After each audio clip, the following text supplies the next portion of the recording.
லீவெல்லாம் முடிஞ்சிட்டு மறுபடியும் டப்பா கட்டுற வேலைக்கு வந்தாச்சுங்க. ஆமாம், 2 வாரம் லீவ் விட்டுட்டு சப்ரீஷ்க்கு வந்துட்டு ஸ்கூல் ஸ்டார்ட் ஆகிடுச்சு. அவனுக்கு மார்னிங் பிரேக்ஃபாஸ்ட்டுக்கு வந்து முட்டை பணியாரம் வித் சாஸு, அப்புறம் பனானா வச்சுருக்கேன்.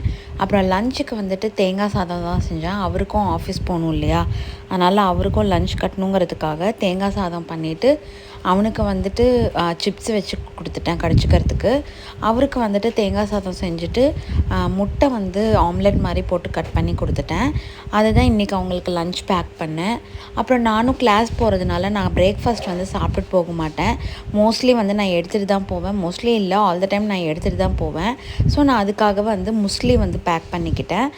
முஸ்லி வந்து நான் யூஸ்வலாக இந்தியாவில் சாப்பிட்டதே கிடையாது. ஆனால் இங்கே வந்து எனக்கு அது ஒரு மாதிரி ரொம்ப பிடிச்சிடுச்சு அந்த ஃப்ளேவரு.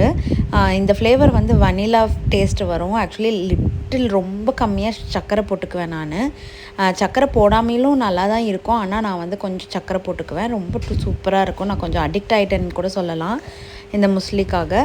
ஸோ நான் வந்து முஸ்லி வந்து காலையில் பிரேக்ஃபாஸ்ட்டுக்கு எடுத்துக்கிட்டேன். பிரேக்ஃபாஸ்ட் வந்து நான் பிரேக் அப்போ நான் சாப்பிட்டுப்பேன். 2 டைம் பிரேக் கொடுப்பாங்க. அதாவது ஃபஸ்ட்டு பிரேக் வந்து ஒரு 10:30 கொடுப்பாங்க. அது வந்து 15 மினிட்ஸ் பக்கம் இருக்கும். செகண்ட் பிரேக் வந்து ஒரு 11:30 கொடுப்பாங்க. அது வந்து ஒரு 5 மினிட்ஸ் தான் இருக்கும். ஸோ எல்லா டப்பாவும் கட்டியாச்சுங்க. அவருக்கு லஞ்சு, சப்ரீஷ்க்கு பிரேக்ஃபாஸ்ட்டு, எனக்கு பிரேக்ஃபாஸ்ட்டு, அப்புறம் சப்ரீஷ்க்கு லஞ்சு.